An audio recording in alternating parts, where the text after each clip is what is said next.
حمدا الله أكبر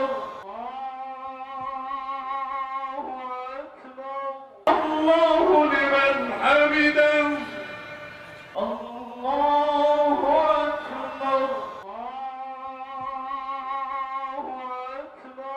الله لمن حمدا الله أكبر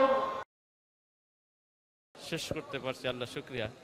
যে দেখছেন কোনো অসুবিধা হয় নাই, লাখো মুসল্লি এখানে এসেছিল, তারা শান্তিপূর্ণভাবে নির্বিঘ্নে এখানে আসতে পেরেছে, এখানে জামাত আদায় করতে পেরেছে। জুলাই আন্দোলনের পরে আমরা দ্বিতীয় স্বাধীনতা যেটাকে বলতে পারি, এরপরে মানুষের যে উচ্ছ্বাস, যে আনন্দ, তারা যে উদ্বেলিত, আজকের এই ঈদের মাঠ দেখলে আপনারা বুঝতে পারছেন।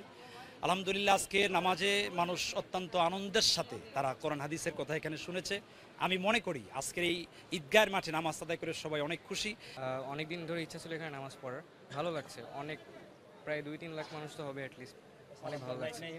তো ঐতিহ্যবাহী একটি মাঠ, এবং যেখানে লক্ষাধিক 3 লক্ষেরও বেশি মানুষ সমবেত হয়েছে মুসলিম উম্মাহ, এবং আমরা একসাথে ভ্রাতৃত্বের বন্ধনে নামাজ আদায় করতে পারতেছি। এটি একটি দীর্ঘদিনের নিয়ত ছিল, এটি আমাদের পূর্ণ হলো। ধন্যবাদ আপনাকে। নামাজ পড়তে আসে ওরা শহীদ ময়দানে, অনেক আনন্দিত এবং খুশি হয়েছে। ঈদ মোবারক, ঈদ মোবারক। সবাইকে ঈদ মোবারক। আমার বাড়ি গোলকটি বাহাদুর বাজার, আমি ওখান থেকে আসছি। ঈদের নামাজটা আমাকে অনেক ভালো লাগছে, দোয়াটা অনেক ভালো। হুজুরের দোয়া থাকলো, হুজুর আমাকে যেন দোয়া করে দেয়, আমি পড়ালেখায় যেন ভালো। সবাইকে ইসলাম আলাইকুম। আমার নাম সানা, আমি আমার আব্বু ও ভাইয়ার সঙ্গে আসছি নামাজ পড়তে। আমাকে নামাজটা খুব ভালো লাগছে, অনেক ভালো করে পড়াইছে আর অনেক মানুষই হয়েছে।